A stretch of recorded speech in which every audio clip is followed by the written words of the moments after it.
Kalau kami kan memang investor yang mungkin lebih meminati yang tech ya. Jadi startups itu kita bisa kategorikan startup yang non-tech ya, dan startups yang tech. Tapi dari kacamata investor, terutama venture capital, kami lebih meminati yang tech. Kenapa? Karena growth-nya, traction-nya itu bisa lebih pesat dengan adanya aplikasi, dengan digitalisasi dan sebagainya. Adopsinya untuk mendapatkan customer dan transaction itu akan jauh lebih cepat kalau menggunakan teknologi. Ya, apakah itu desktop based atau aplikasi based dan seterusnya. Jadi asal itu startupnya memang traction-nya atau growth-nya terus naik dan terbukti bisa bertahan selama pandemi ini, kita akan terus meminati sektor tersebut. Dan data menunjukkan bahwa fintech, logistics, dan retail, e-commerce lah ya, itu yang mungkin top 3 sektor di 2021. Kenapa? Karena orang banyak di rumah. Jadi dia akan melakukan transaksi melalui aplikasi, yaitu e-commerce, logistics, dan fintech, yaitu menjadi enabler semua. Baik, Pak Edi, kalau kita perhatikan juga bicara tadi juga disebutkan terkait teknologi dan juga digitalisasi, ini kan di sisi lain banyak juga bank digital yang sudah masuk ke ranah pembiayaan. Apakah ini juga bisa jadi peluang begitu bagi modal Ventura? Kita melihatnya sebagai suatu ekosistem play ya, bahwa bank digital hadir sebenarnya untuk memperkuat ekosistem dunia digital di Indonesia. Tapi memang tidak semua bank digital itu fokusnya sama. Ada yang menyasar mungkin UKM di urban, ada yang mungkin menyasar UKM di pedesaan atau kota tier 2, tier 3 gitu. Ada yang konsumtif, ada yang produktif gitu ya.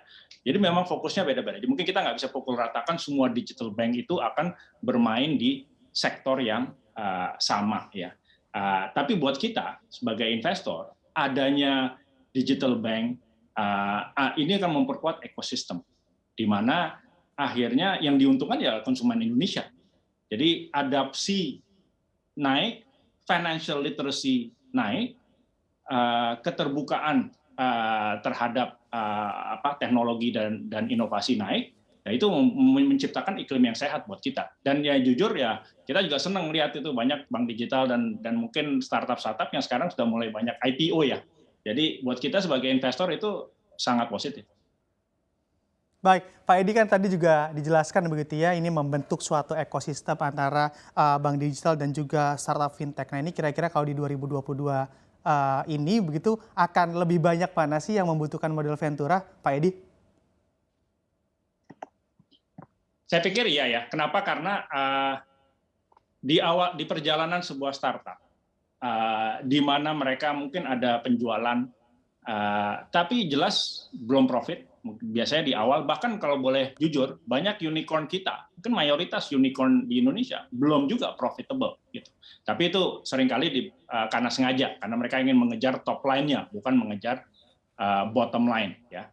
Jadi menurut saya memang di awal perjalanan sebuah startup, coba sebuah startup datang ke bank untuk minta kredit, kemungkinan besar akan ditolak soalnya bank. Kenapa? Tidak punya jaminan, tidak punya collateral ya, revenue-nya masih belum konstan, belum profit pula, gitu. Mungkin laporan keuangannya belum ada 3 tahun, gitu ya. Jadi kemungkinan besar bank akan menolak. Jadi sebuah startup kalau ingin modal kerja, dia nggak bisa datang ke bank untuk mendapatkan kredit, dia kemana? Dia ke venture capital. Kita akan dengan senang hati kita akan memodali mereka, tapi skemanya lain. Kita nggak akan kasih kredit, kita akan beli saham mereka melalui penerbitan saham baru, rights issue. Kita yang beli saham mereka dan kita menjadi pemegang saham di startup tersebut. Dan kita growing bersama-sama sampai akhirnya kita ada kesempatan untuk melakukan exit. Inilah bedanya mungkin venture capital dengan financial services company yang lain. Untuk informasi lebih lengkap dan juga berita terkait bisa klik link di deskripsi, dan juga jangan lupa untuk download aplikasi CNBC Indonesia di Play Store dan juga App Store. Dan yang paling penting, jangan lupa subscribe ya.